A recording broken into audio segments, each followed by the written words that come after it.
Hairstyle करताना कधी कधी आपल्याकडे कोणतं साहित्य उपलब्ध नसतं। अशा वेळेस आपण फक्त एक रबर वापरून सुद्धा सुंदर अशी जुडा किंवा अंबाडा हेअरस्टाईल नक्की ट्राय करू शकतो। नमस्कार, पुन्हा एकदा साथी स्टाईलमध्ये मनापासून स्वागत। आज बघूयात फक्त एका रबरने सुंदर अशी मराठमोळी किंवा मराठमोळ्या साडीसाठी हेअरस्टाईल कशी करावी। तर समोरचे केस माझे पातळ आहेत जरा, जर तुमचे पण केस असे पातळ किंवा विरळ झाले असतील तर तुम्ही ही टेक्निक वापरू शकता। इथे बघा, मी एक डुप्लिकेट पफ घेतलेला आहे आणि त्याच्यावरून मी माझे केस घेतलेले आहेत, त्यामुळे मध्यभागी थोडासा उंचवटा तयार झाला आणि तो आपल्या हेअरस्टाईलसाठी खूप सुंदर असा लुक देणार आहे।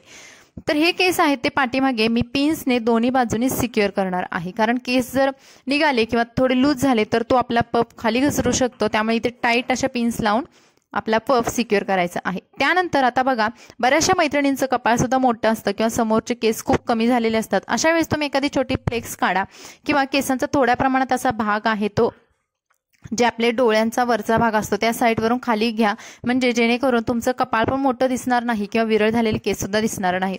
बाकीचे उरलेले केस आहेत ते छान असे रोल करून पाठीमागे स्पिनने सिक्युअर करायचे आहेत। दुसऱ्या बाजूला सुद्धा अगदी मी असंच केलेलं आहे आणि इकडचे केस सुद्धा पुन्हा मी रोल केलेले आहेत आणि पाठीमागे पिनने सिक्युअर करणार आहे। तुम्ही पूर्ण समोरच्या केसांचा सुद्धा मोठा असा पफ बनवू शकता, पण ही हेअरस्टाईल सुद्धा आणखी सुंदर वाटते। आणि इकडचे बघा, जे कपाळ मोठा असेल तर आपण अशा पद्धतीने थोडे खाली केस खेचायचे आहेत आणि समोरची ही हेअरस्टाईल आपली कंप्लीट झालेली आहे। तुम्ही बघाल पफ आपला अगदी टाईट बसतो, दोन पिन्समध्ये सुद्धा अगदी व्यवस्थित बसून जातो। इथे डोनट न वापरता आपण आज फक्त रबर स्पॅनने हेअरस्टाईल करणार आहोत। पाठीमागचे केस बघा कसे सिक्युअर केलेले आहेत पिन्सने, इथे मी दाखवलेलं आहे। आणि खालचे जे केस आहेत ते छान पुन्हा कंगव्याने विंचरून घ्यायचे आहेत। केस विंचरून घेतल्यानंतर एका रबर बँडने केस सिक्युअर करायचे आहेत। आता इथे सुद्धा तुम्ही थोडासा टाईट रबर बँड किंवा ब्लॅक कलरचा रबर बँड असंच वापरा, जेणेकरून तुमच्या केसामधून ते दिसणार नाहीत। तर हे केस अगदी मध्यंतरी सिक्युअर किंवा मध्यंतरी पोणी न बांधता मी थोडीशी खालच्या साईडला बांधलेले आहे, कारण आंबाडा किंवा जुडा हा खालच्या साईडला खूप सुंदर दिसतो। त्यानंतर केसांचं दोन भागामध्ये पार्टिशन केलं आणि पूर्ण केस असे रोल करून घेतले।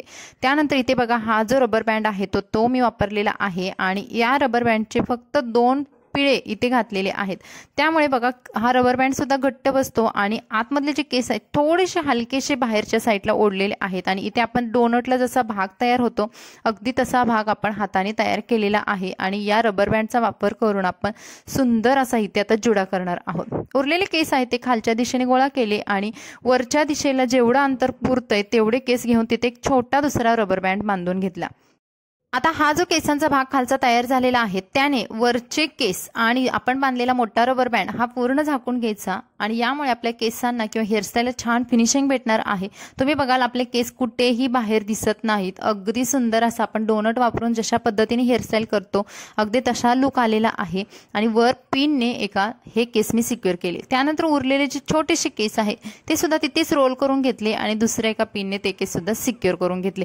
तुम्ही बघाल खूप सुंदर प्रकारे केसांना लुक येतो आणि आपल्याला जास्त काही करावं लागत नाही। आता इथे जो रबर बँड दिसतोय तर तो तुम्ही ब्लॅक सुद्धा वापरू शकता किंवा तुम्ही एखादा असा गजरा लावून द्या की ज्यामुळे तुमच्या हेअरस्टाईलला लुक पण छान येईल आणि तुमचा रबर बँड सुद्धा छोटासा आहे तो लपला जाईल। आणि ही झालेली आहे आपली सुंदर अशी हेअरस्टाईल। ज्या मैत्रिणींकडे असा एखादा डोनट नाही किंवा त्यांना खूप घाईमध्ये आवरायचं असतं अशा वेळेस तुम्ही या रबर बँडने जुडा किंवा अंबाडा हेअरस्टाईल नक्की ट्राय करा। तर मैत्रिणींना व्हिडिओ आवडला तर लाईक करा, चॅनलला नक्की सबस्क्राईब करा, हा व्हिडिओ भरपूर प्रमाणात शेअर करा। चला भेटू नवीन व्हिडिओमध्ये, बाय बाय।